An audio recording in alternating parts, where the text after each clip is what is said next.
அன்பு தமிழ் நெஞ்சங்களுக்கு ஆஸ்ட்ரோ தமிழ் ராஜாவின் அன்பான வணக்கங்கள். இன்றைய பதிவில் கன்னி ராசி அஸ்த நட்சத்திரத்தில் பிறந்த நண்பர்களே, பாவியாக இருந்தவன் யோகியாக மாறப்போகிறான். இனி நீங்கள் உங்களுடைய வாழ்க்கையில் பயப்பட வேண்டாம். இந்த 5 விஷயத்தில் குரு சனியினுடைய தொடர்பால் தலைகீழாக மாறப்போகும் உங்களுடைய தலையெழுத்து. அஸ்த நட்சத்திரத்தில் பிறந்த நண்பர்களை பதிவை ஃபுல்லாக பாருங்கள். மேலும் நம்ம சேனலில் ஏற்கனவே குரு வக்ர பயிற்சி பலன்கள் மற்றும் சனி வக்ர பயிற்சி பலன்களை பதிவிட்டாச்சு. பார்க்காதவங்க சேனல் பாருங்கள். மேலும் நான் டிஸ்கிரிப்ஷன் லிங்க் தரேன், ப்ரெஸ் பண்ணி பார்த்து பயனடைஞ்சுங்க. மறக்காம நம்ம சேனலை சப்ஸ்கிரைப் பண்ணிட்டு கூடவே தர பெல் ஐக்கான ப்ரெஸ் பண்ணிட்டு பக்கத்தில் ஒரு ஆல்ன்ற மாதிரி தவறாமல் செலக்ட் பண்ணிச்சுங்க. அந்த நான் பதிவிடக்கூடிய அடுத்தடுத்த பதிவுகள் உங்களுக்கு உடனுக்குடன் நோட்டிஃபிகேஷனாக வந்து சேரும். கன்னி ராசி அஸ்த நட்சத்திரத்தில் பிறந்த நண்பர்களே, கன்னி ராசியில் முதல்ல போன வருடம் கேதுபவன் அமர்ந்திருந்தார். அவர் இருக்கிற எல்லா விதமான பிரச்சனையும் உங்களுக்கு கொடுத்து விட்டு தான் சென்றார். நல்லவன் யார், கெட்டவன் யார், உங்களை சுற்றி இருக்கக்கூடிய உறவுகளில் எந்தெந்த உறவு உண்மையான உறவு அப்படின்றத உங்களுக்கு காட்டி கொடுத்துட்டு போயிட்டார். அந்தளவுக்கு ஞானத்தை, அறிவை, தெளிவை உங்களுக்கு கொடுத்து போயிட்டார். மிகப்பெரிய பக்குவத்தை, அனுபவத்தை கொடுத்து விட்டு சென்று விட்டார். ஆனால் அவர் விலகின மாதிரி சனி பகவான் பற்றாக்குறைக்கு அவரும் 7ஆம் இடம் மீன ராசியில் வந்து அமர்ந்திருந்து அவருடைய 7ஆம் பார்வை இன்னும் உங்கள் மீது பதிந்து கொண்டு தான் இருக்குது. கண்டகச்சனின்னு சொல்லுவோம். முழுவதாக இன்னும் கண்டம் உங்களை விட்டு இன்னும் விலகலை. அந்த கண்டம் எப்படி வரும் அப்படின்னா, உறவுகளால், நண்பர்களால் இன்னும் நீங்கள் எதிர்பார்த்தது அவர்களும் நடக்காமல் தான் இருக்குது. உங்களை சுற்றி இருக்கக்கூடிய உறவுகள் உங்களுக்கு தீங்கு செய்வதற்கோ, துரோகம் செய்வதற்கோ, அல்லது நீங்கள் தோல்வி அடைவதற்கு, நஷ்டமடைவதற்கு அவர்கள் காரணமாக இருப்பதற்கோ வாய்ப்புகள் அதிகம். அதுவும் அஸ்த நட்சத்திரக்காரர்களுக்கு மன ரீதியான பிரச்சனைகள் அதிகமான முறையில் இருக்கும். அதுவும் உறவுகளை எண்ணி. ஸோ அந்த மன ரீதியான பிரச்சனைகள் அனைத்தும் தவிடுபொடியாக போகிறது என்று சொல்லலாம். காரணம், குருவோடைய அதிசார பயிற்சி அக்டோபர் 18ஆம் தேதி மிதுன ராசியிலிருந்து கடக ராசிக்கு பயிற்சி அடையக்கூடிய குருவினுடைய பார்வை, அதுவும் 9ஆம் பார்வை சனி பகவானுக்கு கிடைக்குது. அதுவும் உச்ச குருவினுடைய பார்வை. மேலும் மீன ராசி என்பது குரு பகவானுடைய வீடு.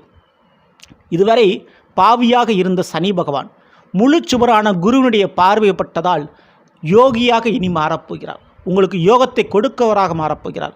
மேலும் அவர் வக்ரத்தில் இருக்கிறாரு. நவம்பருக்கு அப்புறம் வக்ர நிவர்த்தி அடைவார். அப்போது அஸ்த நட்சத்திரக்காரர்களுக்கு எந்த உறவால் உங்களுக்கு பிரச்சனை உருவானதோ அதே உறவால் அந்த பிரச்சனை சரியாகும். உறவுகளுடைய மனமாற்றம், குணமாற்றத்தை கண்டிப்பாக நீங்கள் அனுபவ ரீதியாக பார்க்க போகிறீங்க. மேலும் புதிய உறவுகள் கிடைப்பதற்கு சான்சஸ் இருக்குது. பழைய உறவுகள், பழி சொன்ன உறவுகள், உங்களை கஷ்டப்படுத்திய உறவுகள் விலகுவார்கள். இது குடும்பத்தில் மட்டும் இல்லைங்க, வேலையிலும் நடக்கும். வேலை பார்க்கக்கூடிய இடத்துல உங்களை வேலை பார்க்க விடாமல் ஓவர் பிரச்சனை கொடுத்தவர்கள் விலகுவார்கள். வேலையில் உங்களுக்கு சப்போர்ட் பண்ணுற மாதிரி புதிய நபர்கள் அறிமுகமாவார்கள். தொழில் ரீதியான பார்ட்னர்ஷிப்பும் கிடைக்கும். மேலும் பணம் கொடுக்கல் வாங்கல இருந்த பிரச்சனை சுமூகமாக முடிவத போது எதிர்பார்த்த நபரிடமிருந்து எதிர்பார்த்த அளவுக்கு பணம் உங்களுக்கு கிடைக்க போகுது. ஏன்னா லாபஸ்தானத்தில் குரு பகவான் உச்சமாக அமர்ந்திருக்கிறார். சரிங்களா? மேலும் இந்த அஸ்த நட்சத்திரக்காரர்களுக்கு பெண்கள் வழியில் ஏதாவது ஒரு நன்மை நடக்குமா அப்படின்னு காத்துக்கிட்டே இருப்பீங்க. அப்படி பெண்கள் வழியில் நன்மைகள் நடக்கக்கூடிய காலகட்டம். உங்களுடைய தாயால், உங்களுடைய கூட பிறந்த சகோதரியால், உங்களுடைய பெண் பிள்ளைகளால், பெண் தோழிகளால் நன்மைகளை நீங்கள் அனுபவிக்கப் போகின்றீர்கள். அது கிடைக்கும். மேலும் சனிக்கு குரு பார்வை கிடைத்தால் நிச்சயம் வேலையிலும் தொழிலிலும் ஒரு நன்மைகள் நடக்கப் போவது உறுதி. ஓகேங்களா? நிச்சயம் லாபம் உண்டு. வேலையில் ப்ரமோஷன், சம்பளம் உயர்வோ, தொழிலான லாபங்களோ கண்டிப்பாக கிடைக்குங்க. அதில் எந்த மாற்று கருத்துமில்லை.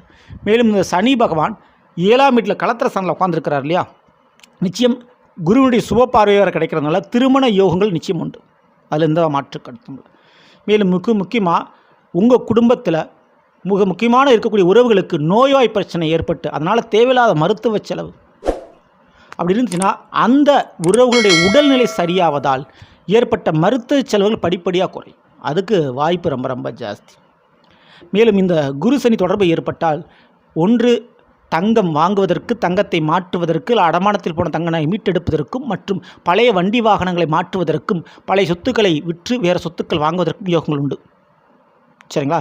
அப்படி புதியதொரு பொருளை, புதியதொரு சொத்தை, புதியதொரு விஷயத்தை மாற்றுவார் இந்த குரு சனி தொடர்பு. கண்டிப்பாக அது நடைபெறதுக்கு சான்ஸ் இருக்குது. பழையது போய் புதியது வந்து சீரும். அப்படித்தான் உறவுகள்லேயும் பழைய உறவுகள் விலகி புதிய உறவுகள் வந்து கேட்கக்கூடிய ஒரு பொன்னான ஒரு காலகட்டம். ஆனால் இந்த ஒரு நேரத்தில் நிச்சயம் அரசியல் செல்வாக்கு ஏற்படுறதுக்கு வாய்ப்புகள் உண்டு இந்த அஸ்த நட்சத்திரக்காரங்களுக்கு. சரிங்களா?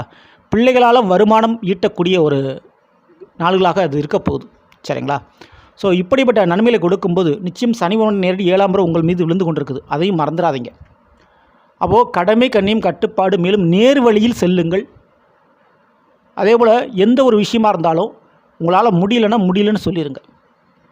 வலிகளையும் சுமைகளையும் தாங்கிக் கொண்டு மனதிற்குள் பூட்டி வைக்காதீங்க. அது உங்களுக்கு தான் மிகப்பெரிய ஆபத்தாக பிரச்சனை முடியும். அதேபோல் அடுத்தவர்கள் செய்யக்கூடிய தவறுன்னு நீங்கள் சொல்லிடுங்க. அடுத்தவர்கள் செய்யக்கூடிய தவறை கண்டும் காணாத மாதிரி இருந்துடாதீங்க. அதுக்கு சப்போர்ட்டும் பண்ணிடாதீங்க. ஏன்னா அந்த தவறு உங்கள் மீது பழியாக விழுக்கும். ஓகேங்களா? அதேபோல் மற்றவங்க ஒரு வேலை செய்யலை, கூட வேலை பார்க்கக்கூடியவங்க, தொழில் பண்ணக்கூடியவங்க, அல்லது கூட பிறந்தவங்க, அவங்க குடும்பத்தை சரியாக பார்த்துக்கல, அவங்க ஒரு வேலையை பார்க்கல, அந்த பிரச்சனையில் நீங்கள் தலையிட்டு அந்த பிரச்சனையை முடிக்க போகிறேன்னு போனீங்கன்னா அதுதான் உங்களுக்கு மிகப்பெரிய தலைவலியாக வந்து சேரும். ஸோ இதிலெல்லாம் கொஞ்சம் கவனத்தோடு இருக்கணும் ஹஸ்த நட்சத்திரக்காரங்க. மற்றபடி பயப்பட தேவையில்லை. மேலும் இந்த ஒரு நேரத்தில் நிச்சயம் ஊனமானவர்களுக்கு உங்களால் முடிந்த உடை தானம், வஸ்திர தானம் செய்யுங்க. அது மிகப்பெரிய ஒரு நன்மைகள் பயக்கும். மிக முக்கியமாக வன்னிமர வழிபாடு செய்து வர மிகப்பெரிய நன்மைகள் இருக்கும். வன்னிமர இலைகளால் விநாயகருக்கு அர்ச்சனை செய்கின்ற பொழுது நிச்சயம் வாழ்க்கை துணை முதல் வருமானம் வரை ஒரு மாற்றத்தை உங்களுடைய அனுபவத்தில் காண முடியும். சரிங்களா? தவறாமல் இதை நீங்கள் பண்ணிக்கோங்க. இந்த பற்றி பிடிச்சிருந்த லைக் பண்ணுங்க, மற்ற ஷேர் பண்ணுங்க, மறக்காம நம்ம சேனலை சப்ஸ்கிரைப் பண்ணி வச்சுங்க. அடுத்த சந்திப்போம். நன்றி, வணக்கம். அன்பு தமிழ் நெஞ்சங்களுக்கு ஆஸ்ட்ரோ தமிழ் ராஜாவின் அன்பான வணக்கங்கள்.